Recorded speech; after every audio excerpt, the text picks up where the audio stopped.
They thought they were ending a rebellion, but in that moment of darkness, they began to understand they had crucified the Son of God.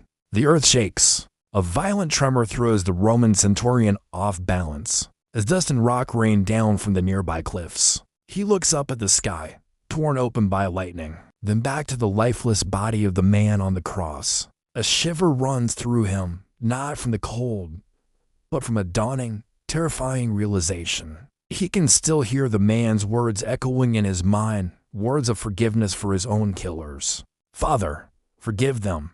The calmness this man showed, even in the deepest agony, it wasn't human. The centurion's grip on his spear loosens, and it clatters to the ground. He takes a hesitant step toward the cross, his hand trembling as he places it over his heart. "Truly," he whispers, his voice breaking, "this was the Son of God." His face, once a mask of hardened duty, collapses into a portrait of profound regret. At that very same moment, inside the holy temple, a sound like thunder rips through the sacred silence. The massive, thick veil separating the Holy of Holies tears from top to bottom. Priests stumble backward, their faces pale with shock. One cries out, "That veil is impossible to tear." Another, trembling, adds, unless God himself ripped it." Just then, a leading Pharisee rushes in, breathless. He reaches out a shaking hand to touch the torn fabric, as if touching the physical evidence of his own catastrophic guilt. In his mind, flashbacks flicker, Jesus healing the sick, Jesus raising the dead, and the ancient prophecies he had memorized since childhood, prophecies that now screamed at him from the pages of his memory. His voice cracks as the horrifying truth escapes his lips. "We condemned our Messiah." A chilling silence falls over the room, as the weight of what they have done spreads through them like ice-cold water. Outside, on the streets of Jerusalem, fear grips the city. A mother clutches her child as the heavens roar above. She cries out, "God, forgive us." People who only hours before had shouted, "Crucify him," now hide their faces in shame, some collapsing to their knees in despair. A merchant wails, "What have we done to this righteous man?" Panic erupts as a group of young men run through the streets, their eyes wide with terror, shouting, "The tombs are opening. The dead are rising." The city of Jerusalem trembles, not just from the earthquake, but from a spiritual shockwave that has shattered its very soul. As the afternoon sun casts long, somber shadows over Golgotha, the centurion gathers his soldiers.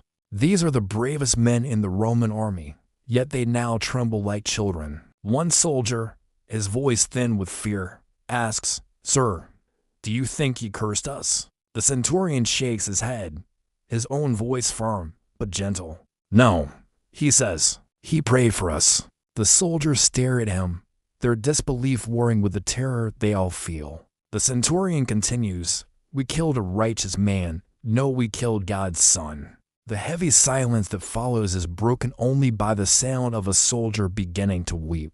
"What will happen to us?" he asks. The centurion looks toward the cross. "I do not know, but I know he forgave us before we even understood." With a newfound reverence, the centurion turns back to the cross and raises his hand in a salute, a gesture of respect offered far too late. That evening, inside the chamber of the Sanhedrin, the Pharisees are locked in a furious debate. "He was a blasphemer," one insists. Another shouts back, "Then why did the earth shake? Why did the temple veil tear?" A third man speaks, his voice filled with a desperate need for answers. "And why did he forgive? Would a liar show such compassion in death?" The arguments fade into a heavy, suffocating silence. The elder Pharisee sits alone, his hand shaking as he recalls Jesus' own words to them. "You will see the Son of Man seated at the right hand of power." Tears stream down his face as he finally admits the truth to himself. "We crucified the truth." He covers his face, overwhelmed by a regret so profound it feels like it could crush him. In a locked room somewhere in the city, the disciples hide, terrified. Peter sits in a dark corner, a broken man, weeping uncontrollably. "I denied him," he sobs. "He looked right at me, and I still denied him 3 times. John comes and places a gentle hand on his shoulder. He knew your heart, Peter. He told us this would happen. Peter looks up, his eyes red and raw with grief. If he truly was the Son of God, what hope do we have now? John closes his eyes, clinging to a final, fragile promise. He said he would rise. The words hang in the air, a faint, flickering ember of hope in the suffocating darkness. That night was a long one for Jerusalem. It was a night of guilt. Across the city, mothers prayed desperately. Men tore their garments in anguish, and Pharisees lay awake, haunted by what they had done. Roman soldiers paced restlessly, looking over their shoulders as if expecting judgment to fall at any moment. Peter prayed through his tears, his denial replaying over and over in his mind. The earth itself seemed unsettled, with faint aftershocks rumbling through the ground. In one moment, humanity realized its greatest mistake. The Pharisees, driven by a new kind of fear, went to Pilate. "Seal the tomb," they demanded, "or his disciples will steal the body and claim he has risen."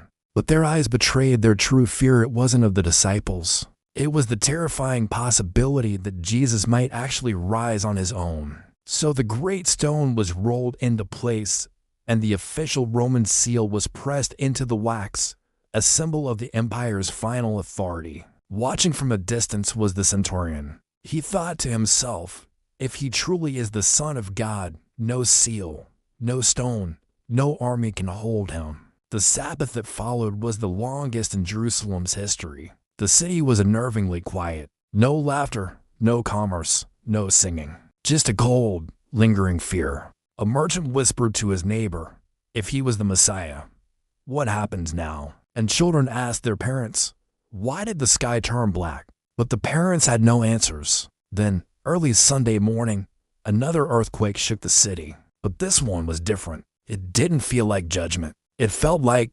power-victory.